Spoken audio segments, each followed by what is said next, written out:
हाँ तो मेरे प्यारे छात्रों, आप सभी लोग का फिर से एक बार चरक अकेडमी में स्वागत है। तो हम लोग पढ़ रहे थे क्लास 12 का फिजिक्स, ठीक है। उसमें विद्युत चालन एक्सरसाइज अभ्यास 5 में हम लोग पढ़ चुके थे माध्यमुक्त पथ तक। आज हम लोग पढ़ेंगे अनुगमन वेग, ठीक है। अनुगमन वेग को इतना आसानी से आप लोग समझिएगा, थोड़ा सा परिभाषा इसकी लंबी है लेकिन इतना आसानी समझिएगा कि कभी भूलिएगा मत, ठीक है। अब अनुगमन वेग क्या होता है, या उसे ही कहते हैं अपवाह वेग। अनुगमन वेग या इसी को कहते हैं अपवाह वेग। अपवाह का मतलब क्या होता है? अपवाह मतलब कोई जैसे अपवाह समझ लो, जैसे कोई भी किसी का अफवाह उड़ाता है बहुत जल्दी, तो उसी तरह ये भी है अपवाह, ठीक है। इसी तरह ये भी है अपवाह वेग, ठीक है। अनुगमन वेग या अपवाह वेग ड्रिफ्ट वेलोसिटी होता है, ड्रिफ्ट वेलोसिटी, ठीक है। ड्रिफ्ट वेलोसिटी मतलब अनुगमन वेग या अपवाह वेग, ठीक है। तो एक बात समझना लो फिगर के माध्यम से। यहाँ से जैसे मान लो ये कोई चालक हो गया, ठीक है। चालक की तरह मोटा होता नहीं है, लेकिन चालक मतलब तार, और तार को गोलाकार देखो।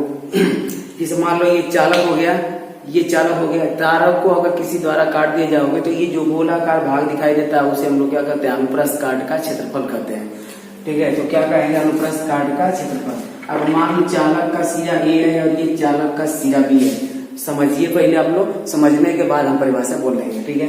देखो चालक का दो सिरा हो गया, अगर इन दोनों सिरों को किसी बैटरी द्वारा हम जोड़ दें, दोनों सिरों को किसी चालक तार द्वारा या किसी बैटरी द्वारा अगर हम जोड़ देते हैं तो ध्यान से देखिएगा, या बराबर एक तो विद्युत वाहक बल होता है, विद्युत बल होता है, बताओ या बराबर कितना? क्यू, या बराबर होता है क्यू। तो विद्युत बल होता है जब किसी चालक तार में विद्युत धारा प्रवाहित की जाती है तो ये विद्युत बल उत्पन्न होता है, ठीक है। जब किसी चालक सिरों को हम बैटरी द्वारा जोड़ देते हैं तो चालक सिरों के बीच विभवांतर उत्पन्न होता है। क्या उत्पन्न होता है? विभवांतर, यानी विभव में जो अंतर होता है, ठीक है। जब किसी चालक सिरों को मतलब जब किसी चालक को बैटरी द्वारा जोड़ा जाता है तो चालक सिरों के बीच क्या उत्पन्न होगा? विभवांतर उत्पन्न होगा। क्यों उत्पन्न होगा? क्योंकि इसमें इलेक्ट्रॉन जब फ्लो करेगा, प्रवाहित करेगा, तो हर सिरे पर विभवांतर अलग अलग हो जाता है। इसलिए बोला जाता है कि चालक सिरों के बीच विभवांतर होता है, विभव में अंतर होता है, ठीक है। विभवांतर उत्पन्न हो जाता है और इस विभवांतर के कारण, ठीक है, चालक सिरों के बीच विभवांतर उत्पन्न हो जाता है, जिससे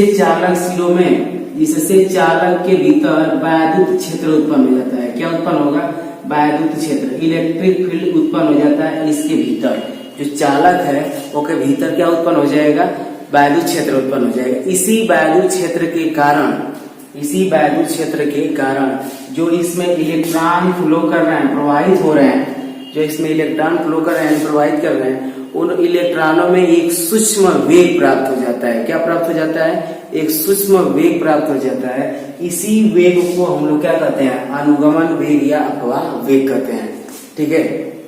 अब थोड़ा सा आप समझिएगा कि ध्यान से देखना, अगर इस अपवाह वेग को हम लोग VT से प्रदर्शित करते हैं। किसे प्रदर्शित करेंगे? VT से। तो ध्यान समझिएगा, आप लोग परिभाषा में लिखिएगा आप लोग कि जब किसी चालक को किसी बैटरी द्वारा जोड़ दिया जाता है तो चालक सिरों के बीच विभवांतर उत्पन्न हो जाता है, ठीक है। चालक सिरों के बीच विभवांतर उत्पन्न हो जाता है और चालक के भीतर वैद्युत क्षेत्र उत्पन्न हो जाता है, ठीक है। जब करंट फ्लो करोगे तो वैद्युत क्षेत्र उत्पन्न होगा, ठीक है। अब ध्यान समझिएगा, तो चालक सिरों के बीच विभवांतर उत्पन्न होता है और चालक के भीतर वैद्युत क्षेत्र उत्पन्न हो जाता है। इस वैद्युत क्षेत्र के कारण इलेक्ट्रॉन पर एक सूक्ष्म वेग प्राप्त कर लेता है। इस वैद्युत क्षेत्र के कारण इलेक्ट्रॉन क्या करता है? सूक्ष्मतम वेग प्राप्त कर लेता है। इसी सूक्ष्मतम वेग को हम लोग क्या कहते हैं? अपवाह वेग या अनुगमन वेग कहते हैं, ठीक है। अब आप लोग परिभाषा आराम से लिख सकते हैं। देखो इसे प्रदर्शित करते हैं VT से, इसे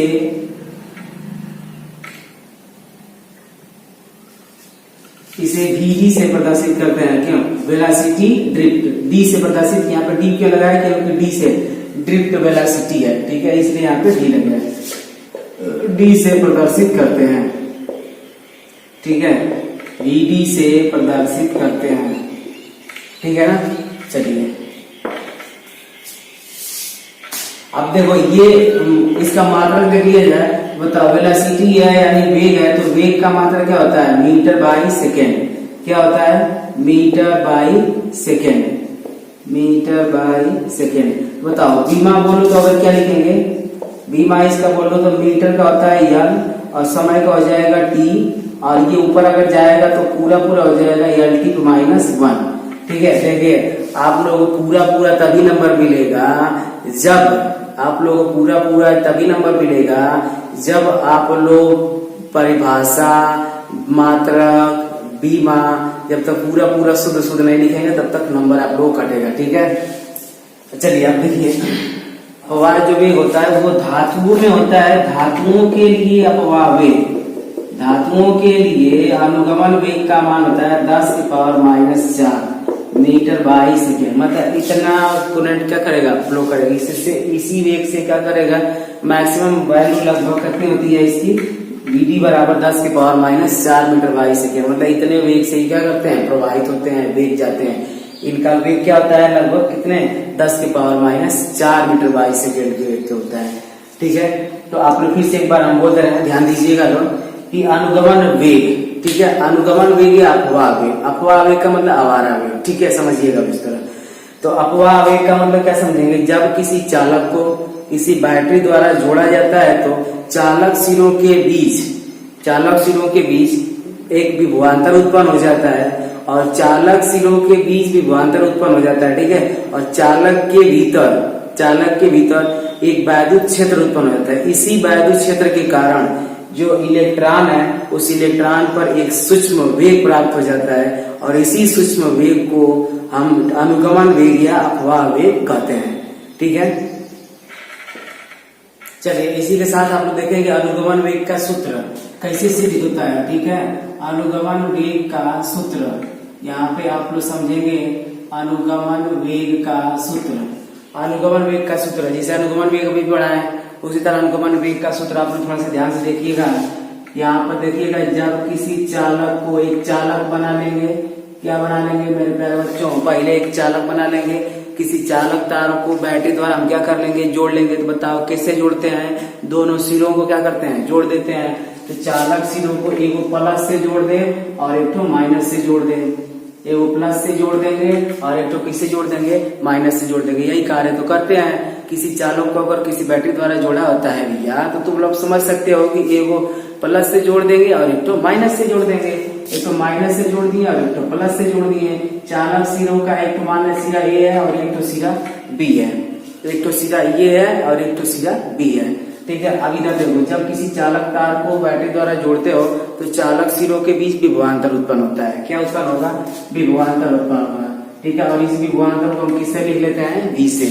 ठीक है, अब देखो चालक सिरों के बीच विभवांतर उत्पन्न होता है, लेकिन चालक के भीतर हम क्या बताएं? वैद्युत क्षेत्र उत्पन्न हो जाता है।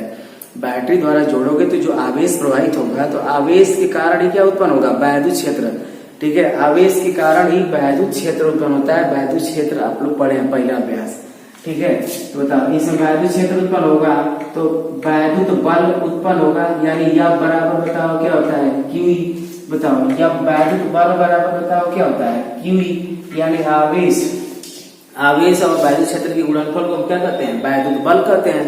ठीक है, आप ध्यान से देखना है, जब वैद्युत क्षेत्र उत्पन्न हो जाता है तो इसी वैद्युत क्षेत्र के कारण इलेक्ट्रॉन पर एक सूक्ष्म वेग प्राप्त हो जाता है, और इसी सूक्ष्मतम वेग को हम लोग क्या कहते हैं? अनुगमन वेग कहते हैं, जिसे किससे प्रदर्शित करते हैं? Vd से। ठीक है, अनुगमन वेग को हम लोग किससे प्रदर्शित करेंगे? Vd से प्रदर्शित करेंगे। देखो फिजिक्स पूरा किसी से आप लोग पढ़िए, लेकिन फिजिक्स पूरा फिगर पे जाने की कोशिश करिए, और ये जो अपना हाथ है, हैंड है, उसको हिला कर मतलब ऐसे समझ कर बढ़िया से पढ़ सकते हैं। मतलब समझिए तो ऐसे समझिए कि जैसे लगे कोई पागल पढ़ रहा है। ठीक है, फिजिक्स पढ़ने का मतलब पागल की तरह पढ़िए। ठीक है, तो अब समझ में आएगा। फिजिक्स जितना प्रैक्टिकली करके समझेंगे आप लोग, हाथ हिला से ऐसे प्रैक्टिकल करके, उतना ही ज्यादा आप लोगों को फिजिक्स समझ में आएगा। ठीक है, तो फिजिक्स पढ़ने का तरीका होता है फिजिक्स सीधा फिगर पे समझने का। भैया सब लोग को आप लोग से रिक्वेस्ट है कि फिजिक्स किस तरफ समझेंगे? फिगर पे ही समझेंगे फिजिक्स। ठीक है, चले देखिए इधर, और देखो इधर इसमें मान लेते हैं इलेक्ट्रॉन की जो संख्या है वो ई है, मतलब इलेक्ट्रॉन क्या है, ई है। इलेक्ट्रॉन सब लोग जानता है ऋणात्मक है, ठीक है। अब थोड़ा ध्यान दीजिएगा, लिखेंगे वैद्युत क्षेत्र ई के कारण इलेक्ट्रॉन पर वैद्युत क्षेत्र, तो अभी हम लोग पढ़ा है वैद्युत क्षेत्र ई के कारण इलेक्ट्रॉन पर लगने वाला बल, तो बल बराबर बताओ क्या होता है, क्यू। इलेक्ट्रॉन मतलब आवेश बराबर क्या, वैद्युत बल बराबर क्या होता है, क्यू। और क्यू क्या है, यहाँ पे आवेश है। क्यू क्या है, आवेश है। आवेश क्या फ्लो हो रहा है, इलेक्ट्रॉन। तो क्यू की जगह ही हम क्या लिख सकते हैं, इलेक्ट्रॉन लिख सकते हैं, क्योंकि इसमें जो प्रवाहित होगा वो क्या प्रवाहित हो रहा है, इलेक्ट्रॉन ही तो प्रवाहित हो रहा है। तो यहाँ पर हम लिख सकते हैं एफ बराबर बताओ क्या, ई, ठीक है। ई, क्यू की जगह हम क्या लिख सकते हैं, ई लिख सकते हैं, और इसको समीकरण नंबर 1 कर देना लोग। अब एक बात बताओ, जब कोई वस्तु गतिमान होती है तो न्यूटन के नियमानुसार उसमें त्वरण उत्पन्न होता है, ठीक है। किसी भी वेग से अगर वस्तु गतिमान रहे तो वेग में जब वृद्धि होता है तो उसी वेग की वृद्धि के कारण उत्पन्न होता है त्वरण। तो यहाँ भी क्या उत्पन्न होगा, त्वरण।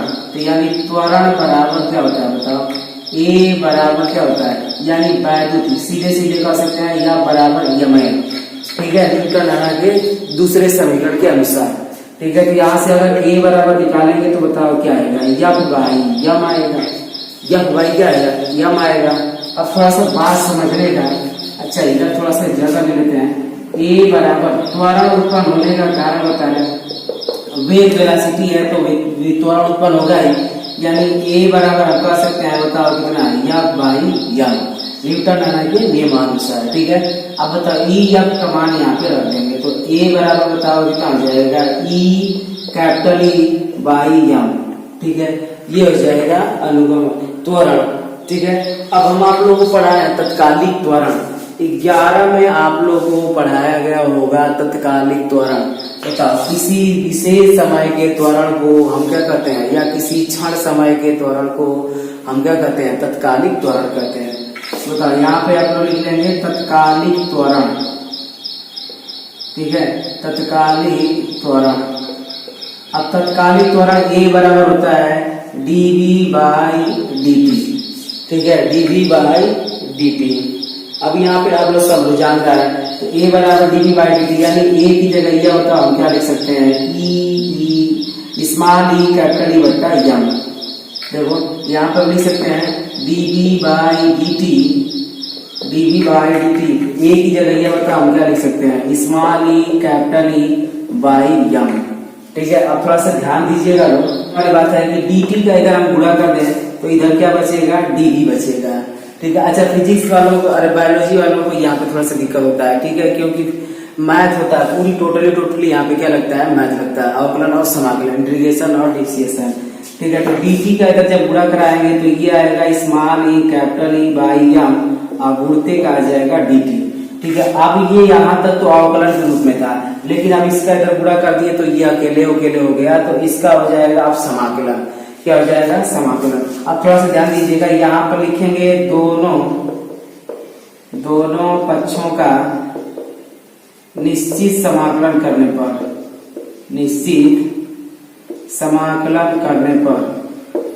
ठीक है, निश्चित समाकलन कर देंगे, ठीक है।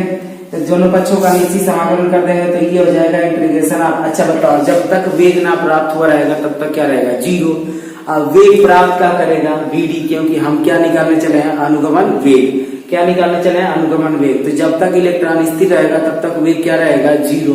बताओ कहां से कहां तक, 0 से कहां तक, vd तक, 0 से कहां तक, vd तक। अब आप लोग समझेंगे upper limit minus lower limit, यानी लोअर लिमिट से शुरुआत होकर अपर लिमिट पे क्या होता है, खत्म होता है, ठीक है। तो अपर लिमिट कहां से, 0 से लास्ट कहां होगा, उसका वेग प्राप्त कर लेगा vd, ठीक है, और ये हो जाएगा dv। अब यहाँ पर थोड़ा ध्यान दीजिएगा, इसका अवकलन होगा ना यानी समाकलन, तो इसको कहां पे लिख देंगे, बाहर, ठीक है।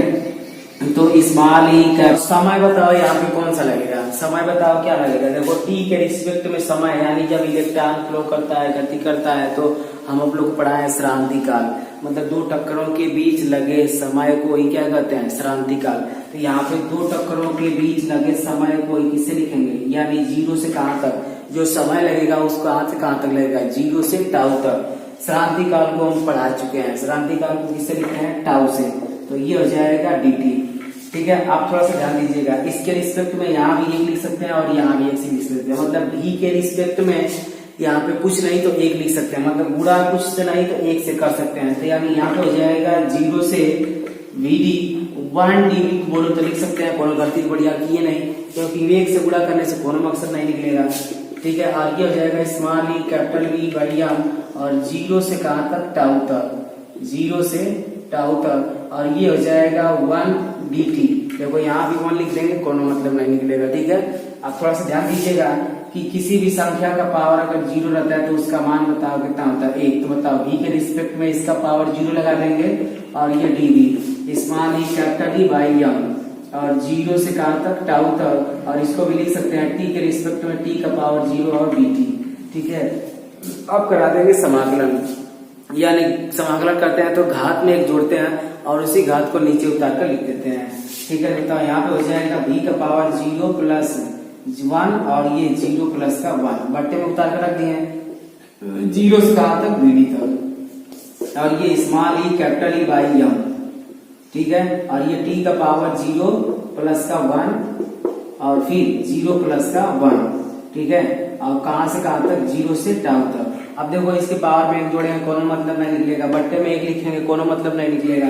तो यानी इसको बताओ हम क्या लिख सकते हैं, v 0 से कहां तक, vd तक बराबर E capital E by m। ठीक है, इसका बताओ कितना हो जाएगा, t, और बट्टे में 1 नहीं लिख सकते हैं, 0 से कहां तक, टाउ तक। अब रख देंगे अपर लिमिट का मान माइनस लोअर लिमिट का मान, क्योंकि समाकलन कर दिए नीचे समाकलन, तो अब रखेंगे अपर लिमिट का मान माइनस लोअर लिमिट का मान। ऊपर वाला अपर लिमिट होता है और नीचे वाला लोअर लिमिट होता है, पहले रखते हैं अपर लिमिट को, बाद में रखेंगे लोअर लिमिट को। ठीक है, तो अब यहाँ पर रख देंगे v की जगह हो जाएगा vd और फिर v की जगह लोअर लिमिट में हो जाएगा 0। फिर बराबर का आ जाएगा small E capital E by m। ठीक है, small E capital E by m, और ये हो जाएगा t की जगह एक बार हो जाएगा टाउ और एक बार जो है 0। तो यानी vd बराबर क्या हो जाएगा, है देखो 0 हो जाएगा small E capital E by m और ये हो जाएगा टाउ। ये हो जाएगा श्रांति काल के पदों में फार्मूला, और हम लोग जान रहे हैं अगर चालक की लंबाई के पदों में दे दिया, ये फार्मूला किसके पदों में, श्रांति काल के पदों में। ठीक है, अगर फार्मूला हम लोग जान रहे हैं E बराबर बताओ क्या, v बाई l।